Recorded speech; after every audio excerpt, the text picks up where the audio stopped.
जय हिंद। अर्चना competitive classes में आप लोग का स्वागत है। अभी हम लोग आधुनिक भारत का एक इम्पॉर्टेंट चैप्टर जिसका नाम है मुगल साम्राज्य का पतन तथा विघटन पढ़ने जा रहे हैं। मुगल साम्राज्य का बताया जाता है कि 200 वर्षों तक तो यह बहुत ताकतवर था। यहाँ तक कि अगर देखा जाए तो इसके आसपास जो साम्राज्य थे वो भी इससे चिढ़ते थे, लेकिन इसके कुछ समय बाद इसके जो शासक कमजोर शासक आए और जिसके कारण इसकी जो साम्राज्य विस्तार था अगर देखा जाए तो दिल्ली के आसपास सिमट कर रह गया था। दिल्ली के आसपास सिमट कर रह गया था, ठीक है। और धीरे धीरे ये जो ब्रिटिश कंपनी थी उसकी फौज इस पर कमांड कर ली और इसके जो शासक थे इनके पेंशनर बन गए। किसके? ब्रिटिशों के। तो ये देखते हैं हम लोग। एक ट्रिक मैं लिखा हूं, शायद आप लोग को भी अच्छा लगेगा कि भाग शाहजहां, औरंग बहादुर जहां, फरुख, रफीउद्दर्जा, रफीउद्दौला, मोहम्मद, आशा अब द्वितीय। इसमें चारों में द्वितीय सिर्फ लगाना है और ये मोहम्मद शाह, अहमद शाह, ठीक है। तो ये बाबर, हुमायूं, अकबर, जहांगीर, शाहजहां, औरंगजेब के बाद के जो भी शासक आए ये बड़े कमजोर शासक थे, ठीक है। जिसके कारण देखिए औरंगजेब 50 साल तक लगभग शासन किया था जब इसका टाइमिंग आप देखेंगे तो, और इसके बाद इतने शासक आ गए। तो देखते हैं हम लोग औरंगजेब का। औरंगजेब भी अपने क्या बोलते हैं गद्दी के लिए अपने भाइयों को उत्तराधिकारी के युद्ध में हरा करके और मुगल बादशाह का गद्दी प्राप्त किया था। उसके बाद जो और भी शासक हैं, ठीक है, बहादुर शाह, इसके जो पुत्र हैं औरंगजेब के पुत्र भी आपस में इस गद्दी की लड़ाई लड़े थे, ठीक है। तो इसको देखते हैं। औरंगजेब की मृत्यु जो थी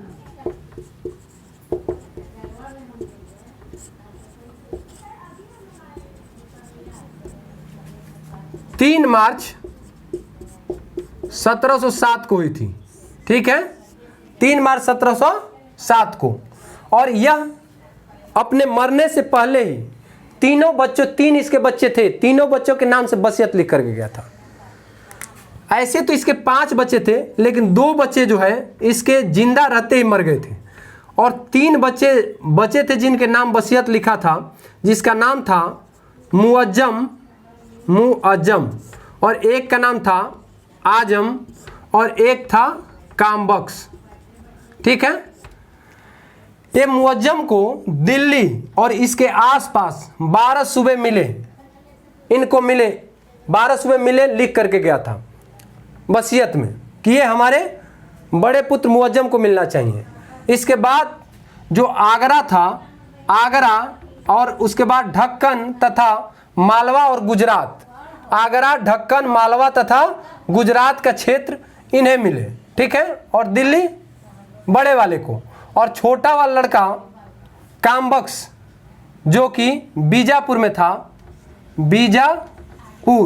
बीजापुर और हैदराबाद ये वाला क्षेत्र इसे मिले, ठीक है, तीसरे बच्चे को। तो ऐसे इसने बांट दिया था, पूरा बांट दिया था ये।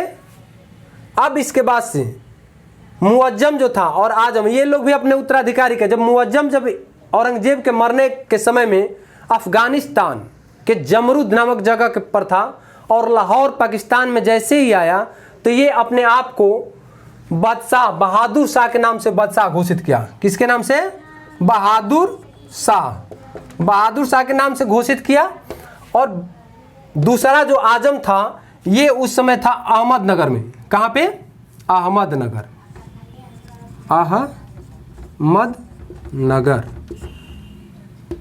ऐसे औरंगजेब की मृत्यु भी अहमदनगर में ही हुई थी, ठीक है। तो अहमदनगर में था, इसे आगरा मिला हुआ था, लेकिन आगरा पर पहले ही बहादुर शाह का पुत्र अजीम उस शाह ने कब्जा कर रखा और अहमद शाह यहाँ से कब्जा करने के लिए चला और जजाऊ नामक जगह पर शिविर लगाया और यहीं पर 1707 में इसका और बहादुर शाह के बीच में युद्ध हुआ, जिसमें आजम शाह पराजित हुआ और एक दिन बाद इसकी मृत्यु हो गई तथा इसके 2 पुत्र मारे गए। ठीक है। इसके बाद कामबख्श, कौन बच्चा? कामबख्श। और कामबख्श के बीच बीजापुर का युद्ध लड़ा गया। ठीक है, 1709 में। अब बहादुर शाह आ गया कहाँ? बीजापुर। अब बीजापुर में कामबख्श के साथ युद्ध हुआ और जिसमें कामबख्श मारा गया और इसके 2 पुत्र भी मारे गए। ठीक है, तो इसको जजाऊ बिजाऊ के नाम से भी आप याद कर सकते हैं कि जजाऊ बिजाऊ का युद्ध हुआ था। अब इसके बाद से देखा जाए तो बहादुर शाह पूरा शासक बन गया। बहादुर शाह शासक बना और बहादुर शाह 1707 से लेकर के और 12 तक रहा। ये तो समझ में आ गया ना, किसके किसके बीच में युद्ध? जजाऊ और बिजाऊ वाला में दोनों भाई हार गए थे। ठीक, बहादुर शाह। अब बहादुर शाह के बारे में, ये 1707 से लेकर के और 12 तक थे। ठीक है, अब बहादुर शाह 1707 से 12 तक थे। इन्हें शाह आलम भी बोला जाता था। क्या? शाह आलम प्रथम। और एक इन्हें उपाधि मिली हुई थी जिसे बोलते थे शाहे बेखबर। शाहे बेखबर, ये साहब बेखबर रहते थे। ठीक है, खफी खा द्वारा दिया गया था। खफी खा। तो कई बार ये भी क्वेश्चन आ चुका है कि शाहे बेखबर किसे कहा जाता था या यह उपाधि किसके द्वारा दी गई थी? तो खफी खा के द्वारा दी गई थी। जो बहादुर शाह था यह शिक्षित, योग्य और आत्मगौरवपूर्ण व्यक्ति था। इसने थोड़ा औरंगजेब के जो संकीर्ण विचारधारा था उससे थोड़ा सा अलग होकर के कार्य किया और सबके साथ तालमेल बिठाने का भी काम किया। लेकिन जो आमेर था, जयपुर में एक आमेर किला है। क्या? आमेर। आमेर के राजा थे जय सिंह। जय सिंह को अपदस्थ कर इनके भाई विजय सिंह को यहाँ का शासक बना दिया। विजय सिंह को। और आप जैसे ही जोधपुर जाओगे तो वहाँ पे मारवाड़ है। मारवाड़, यहाँ पर अजीत सिंह राजा थे। अजीत सिंह को अब मुगलों की अधीनता स्वीकार करने के लिए मजबूर किया और इस तरह से राजस्थान में जो जयपुर और जोधपुर में फौजी डेरा भी डालना चाहा, लेकिन वहाँ पे इतना विरोध हुआ जिसके कारण फिर इनके साथ उसका संधि हो गई।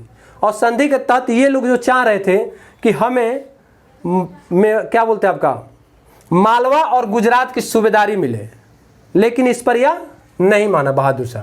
ठीक है, तो ये रहा। इसके बाद यहाँ से फिर ये चला दक्षिण की तरफ। तो दक्षिण की तरफ मराठे थे। कौन था? मराठे। तो मराठों से भी इसका, मराठों को क्या किया कि मराठे इससे सरदेशमुखी मांग रहे थे। सरदेशमुखी और चौथ वसूलने का अधिकार। उस समय महाराजा थे महाराष्ट्र में साहू जी। कौन? साहू। और साहू को यह विधिवत राजा मानता ही नहीं था। ये मराठों का विधिवत राजा साहू को नहीं मान रहा था। ये बोला तुम्हें सरदेशमुखी तो मैं दे दूंगा, लेकिन चौथ का अधिकार तुम्हें नहीं मिलेगा। और यहाँ पर मराठा जो था साम्राज्य को, एक ताराबाई थी, ये भी दावेदारी पेश कर रही थी और दोनों के बीच लड़ने के लिए छोड़ दिया। ठीक है, अब इसको तो मान ही नहीं रहता राजा हो किया, तुम विधिवत राजा हो। तो अब दोनों लोगों में यह एक तरह से जो ढक्कन का क्षेत्र था मराठों का, यह एक तरह से अव्यवस्थित हो गया था। ठीक है, तो यहाँ भी इस साहू और प्लस मराठे इससे थोड़ा सा नाराज हुए। इसके बाद ये दक्षिण की तरफ आया, उत्तर की तरफ, और उत्तर पश्चिम ये जो क्या बोलते हैं आपका सिख साम्राज्य की तरफ। और यहाँ पे सिखों के 10वें गुरु गोविंद सिंह थे। गुरु गोविंद सिंह से यह तालमेल करने में सफल हो गया, लेकिन गुरु गोविंद सिंह के मृत्यु के बाद उनका उत्तराधिकारी बंदा बहादुर बना। ठीक है, ये तो महाराष्ट्र वाला हो गया, ये जयपुर वाला हो गया। अब ये आ गया सिख पंजाब वाला। ठीक है, तो यहाँ बंदा बहादुर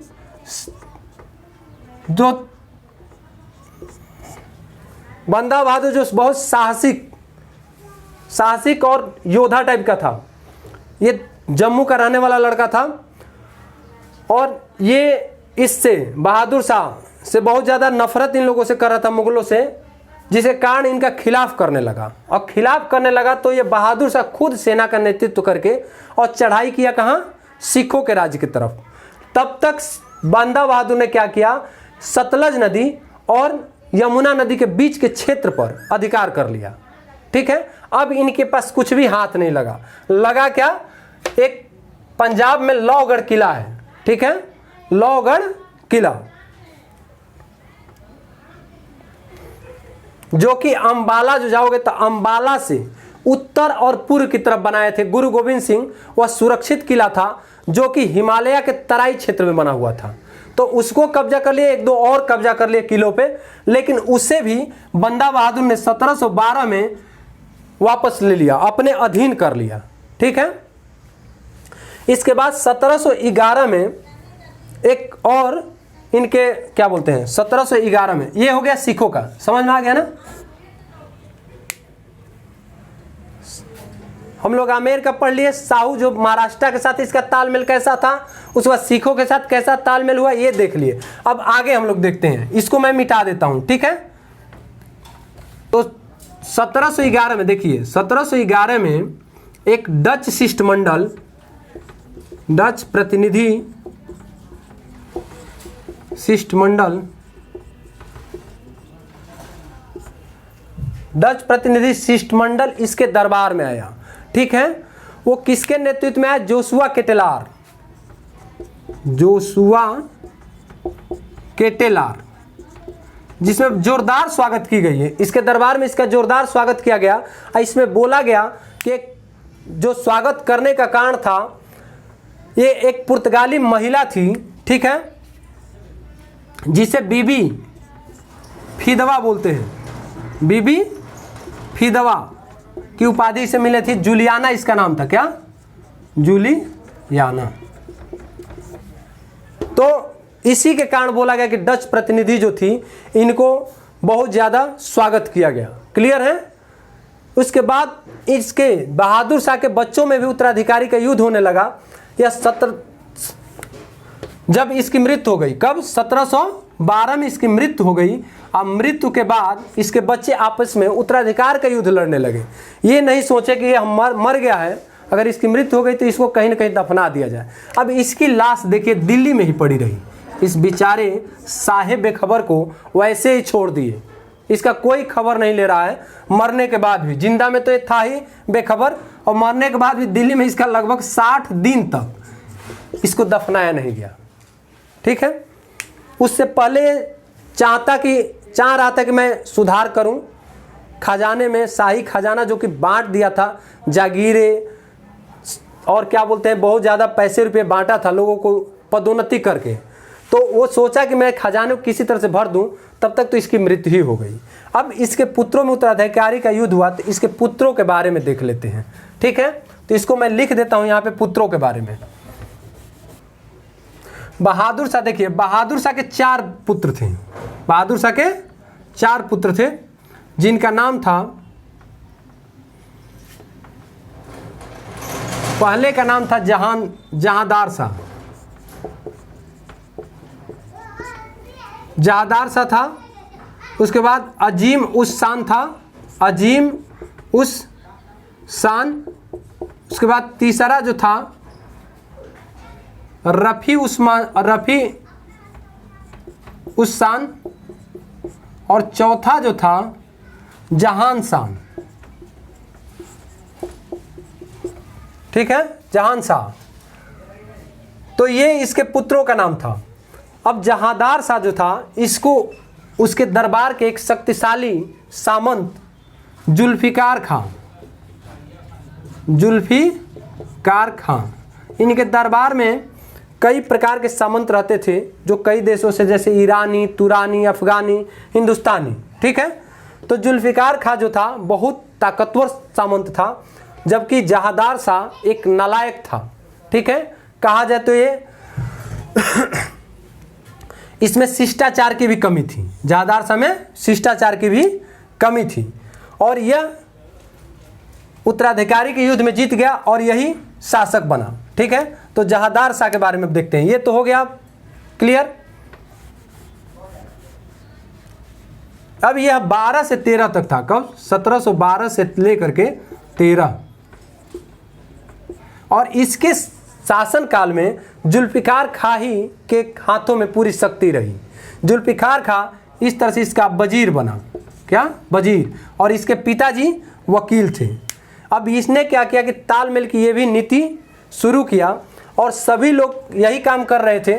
जैसे जयपुर था। क्या? जयपुर में कौन सा किला मैं बताया था? आमेर।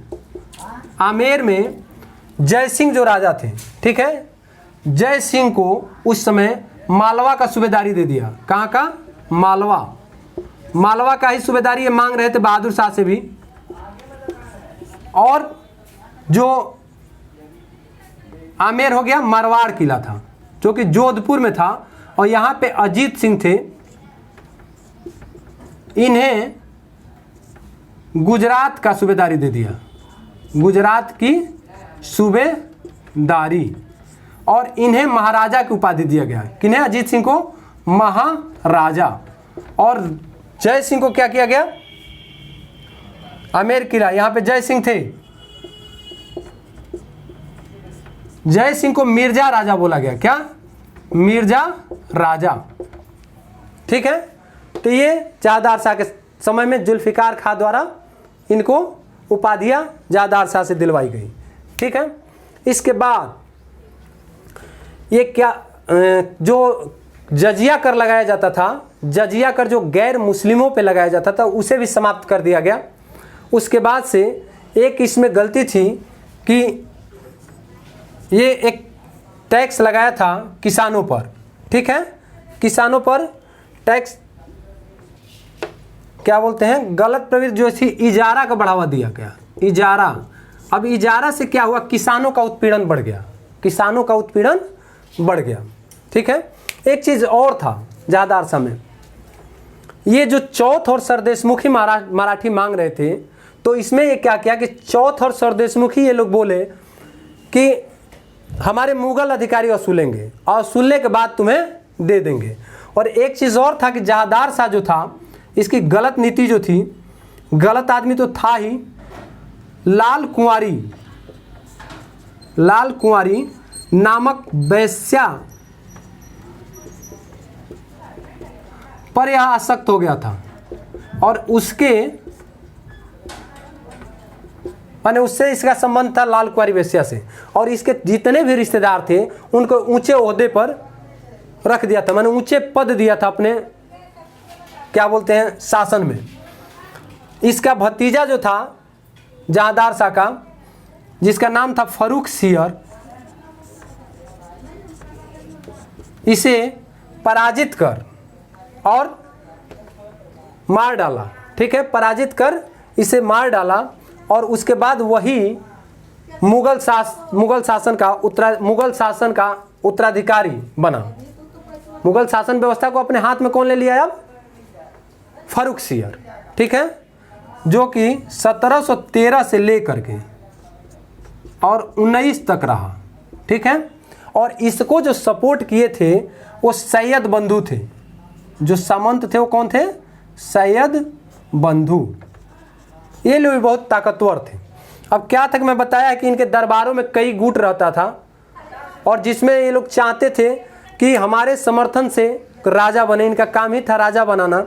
और जो सामंत मैं बताया, सामंत मीन्स उच्च अधिकारी रहते थे इनके दरबार में। ठीक है। जो बहुत ताकतवर होते थे और उनका गुट चलता था आपस में। और ये राजा का कान फोड़ने का काम करते, राजा के पास चुगली करके राजा का खास बनना चाहते थे। और जो सामंतों को उसका दुश्मनी या उसके पास नहीं सटने देना चाह रहे थे। तो सैयद बंधु थे जिनका नाम था हुसैन अली। ठीक है। हुसैन अली इनका नाम था, एक भाई का। सैयद बंधुओं के बारे में बोल रहा हूं कि सैयद बंधु ये अब हुसैन अली खां था और अब्दुल्ला खां। अब्दुल्ला खां और एक भाई का क्या नाम था? हुसैन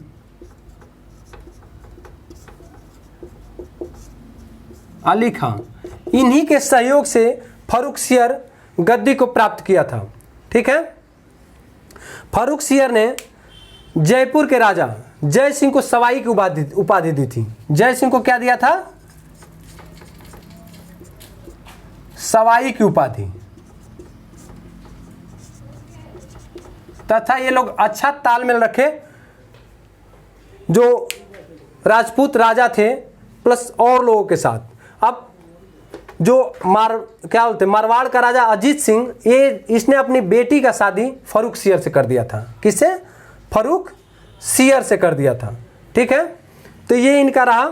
इसके बाद इन्हीं के समय में, फर्रुख सियर के समय में,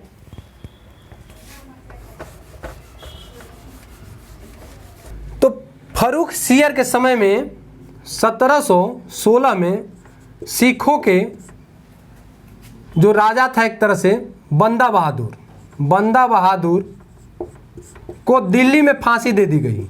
कहाँ पे? दिल्ली में फांसी। एक क्वेश्चन आता है कि बंदा बहादुर को किसके मुगल बादशाह के शासन में फांसी दी गई थी? तो फांसी दे दी गई। इसके बाद 1717 में एक शाही फरमान फर्रुख सियर जारी किया था अंग्रेज़ों के लिए, जिसमें हैमिल्टन नामक, मैं पढ़ाया था पिछली वीडियो में, देख लीजिएगा। वो इसके एक दर्दनाक बीमारी छुड़ाया था, जिसमें 3000 रुपया के बदले बंगाल में फ्री व्यापार। ठीक है, 10,000 के बदले सूरत में, और जो मुगल सम्राट क्या बोलते हैं, अंग्रेजों द्वारा ढाले गए सिक्के को पूरे मुगल साम्राज्य में चलाने के लिए अनुमति दी थी। ठीक है, तो 1717 में इसने क्या किया? एक शाही फरमान जारी किया था। और इस तरह से, हाँ, फर्रुख सियर को देखिए, फर्रुख सियर को क्या बोलते थे? इसकी एक उपाधि मिली हुई थी, इसको मैं थोड़ा भूल गया था, घृणित कायर। अब देखिए, बंदा बहादुर को साहेब खबर, जहादार शाह को लंपट मूर्ख, और फर्रुख सियर को घृणित कायर कहा गया था। ठीक है, तो अब इसके बाद के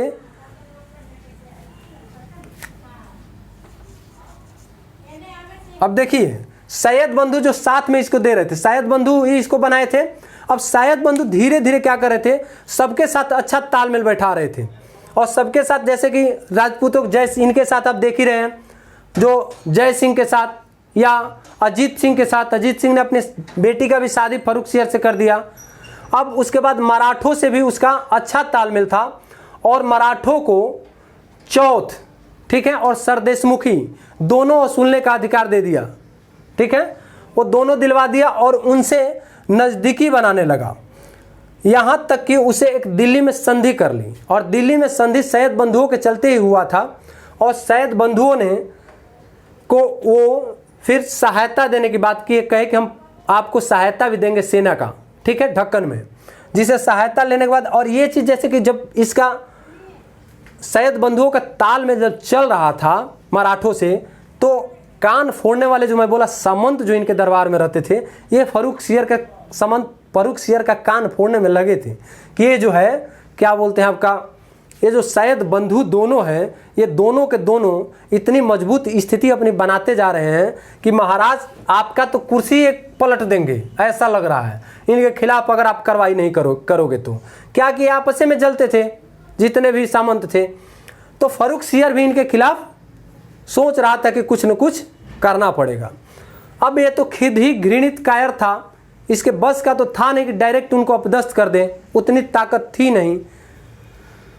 अब उसके बाद जैसे ही यह षड्यंत्र रचना शुरू किया फर्रुख सियर, तो वो मराठों से सहयोग ले करके और इसको कुर्सी से अपदस्थ कर दिए और अंधा बना दिए, और 10 दिन बाद इसको मौत के घाट उतार दिया गया, मीन्स इसे मार दिया गया। और इस तरह से कहा जाता है कि मुगल साम्राज्य में अगर किसी मुगल शासक का पहली हत्या सामंतों के द्वारा की गई थी तो वो कौन थे?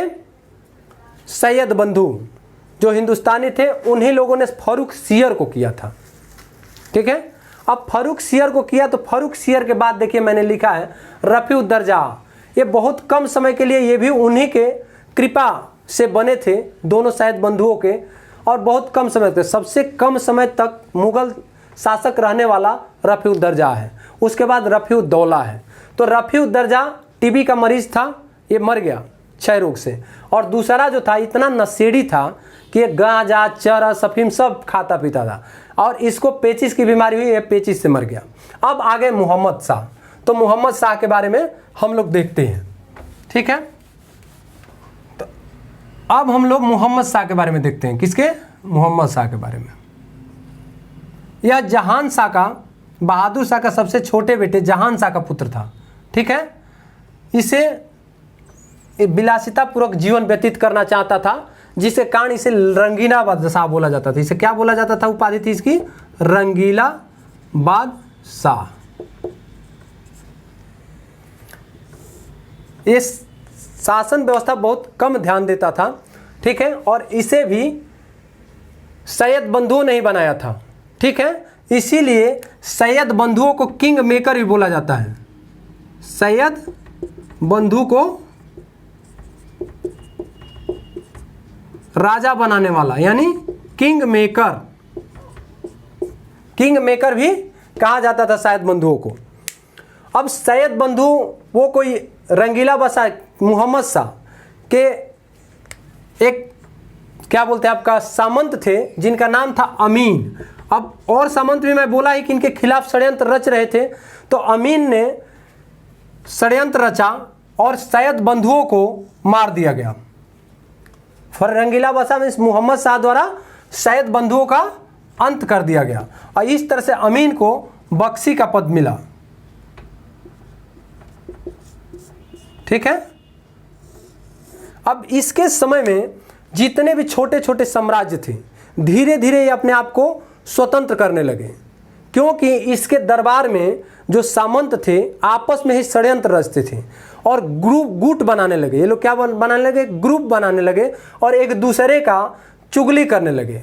अब मोहम्मद शाह सबसे नया यंग था ही और इसे ज़्यादातर औरतों के साथ रहना ही ज़्यादा पसंद आने लगा। अयासी टाइप का जीवन जीने, सब मिला करके अयासी टाइप का जीवन जीना चाहते। इसको साम्राज्य से कोई लेना देना नहीं था, ये बस अपने अयासी में रहता था।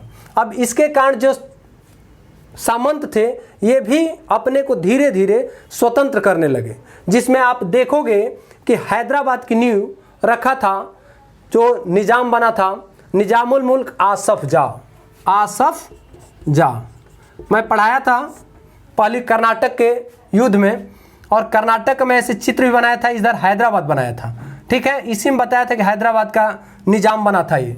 तो इसी के समय मोहम्मद शाह के समय ही इसके षड्यंत्रकारी जो विचारधारा सामंतों में चल रही थी, और वो भी एक माना जाना सामंत था, वहाँ से निकल करके आकर के दक्षिण की तरफ अपना भाग्य आजमाइश कर रहा था और यहीं पर हैदराबाद की नींव रखा था। एक कर्नाटक के बारे में बताया था, कर्नाटक में ऐसे ही मानचित्र में पढ़ाया था पिछली वीडियो में।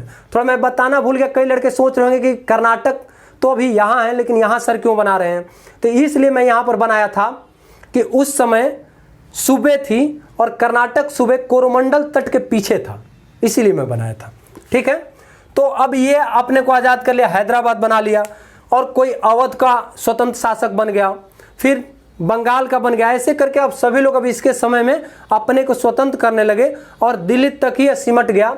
और इसके बाद बाहरी आक्रमणकारी जैसे नादिर शाह एक था जो ईरान का रहने वाला था, उसे ईरान का नेपोलियन बोलते हैं, नादिर शाह, ईरान का नेपोलियन।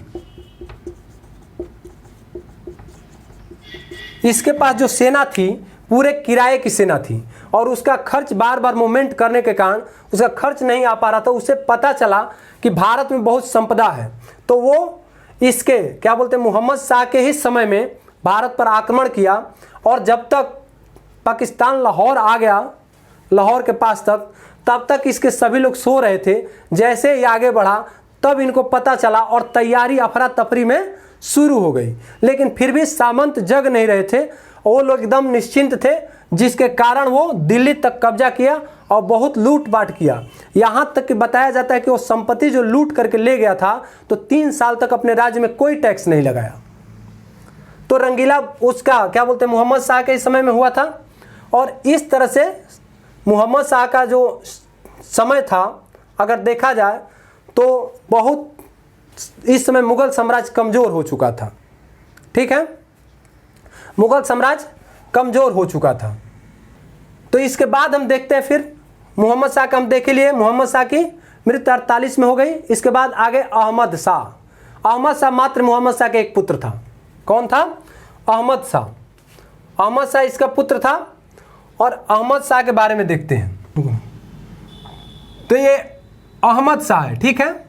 अहमद शाह के समय में अब्दाली, अहमद शाह अब्दाली, ये याद रखिएगा सिर्फ, शाह अब्दाली। अब देखिए अहमद शाह मोहम्मद शाह का मात्र एक पुत्र था और इसके समय में अहमद शाह अब्दाली जो कि ईरानी, मैं बताया था भी, नादिर शाह का मुख्य सेनापति था। और अहमद शाह अब्दाली भी धन की लालच में ही अहमद शाह के ही शासनकाल में कई बार भारत पर चढ़ाई किया और कई बार लूटपाट किया, ठीक है। तो यही रहा, इससे एक क्वेश्चन आता है अहमद शाह अब्दाली से। और इसके बाद से आ गए थे आलमगीर द्वितीय, जो 1754 से 58 तक रहे। और आलमगीर द्वितीय के समय में, ठीक है, प्लासी का युद्ध हुआ था। क्या? 1757 में प्लासी का युद्ध, इसको थोड़ा दिमाग में रखिएगा आप लोग, प्लासी का युद्ध हुआ था।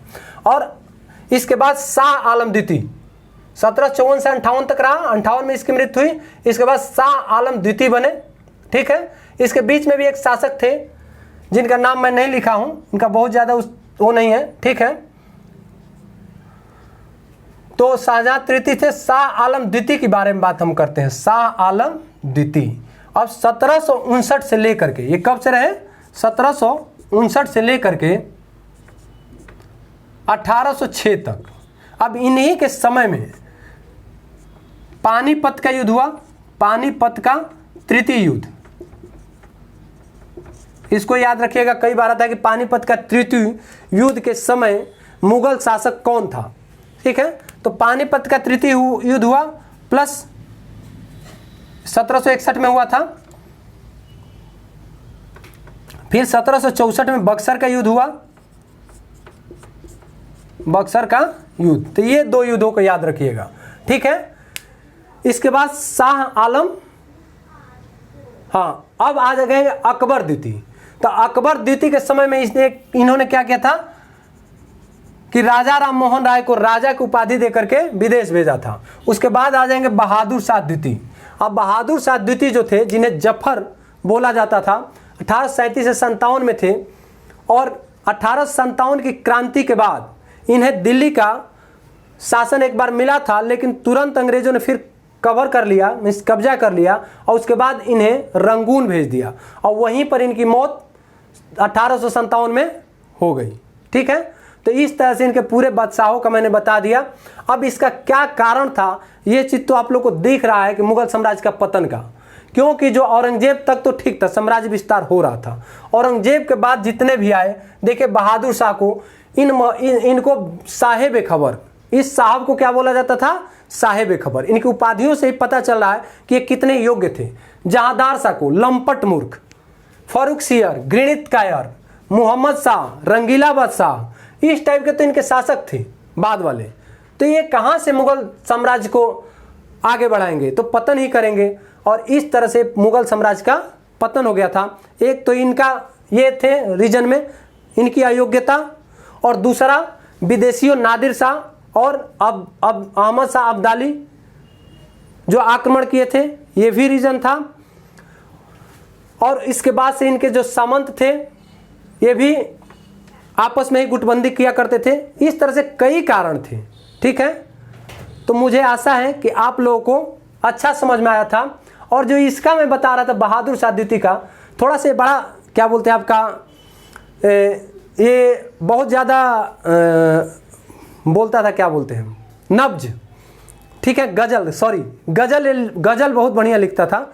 और इसी ने लिखा था कि ना किसी का आँख का नूर हूँ, ना किसी के दिल का करार हूँ, मैं किसी के काम न आ सका, वो मैं बुझता हुआ चिराग हूँ।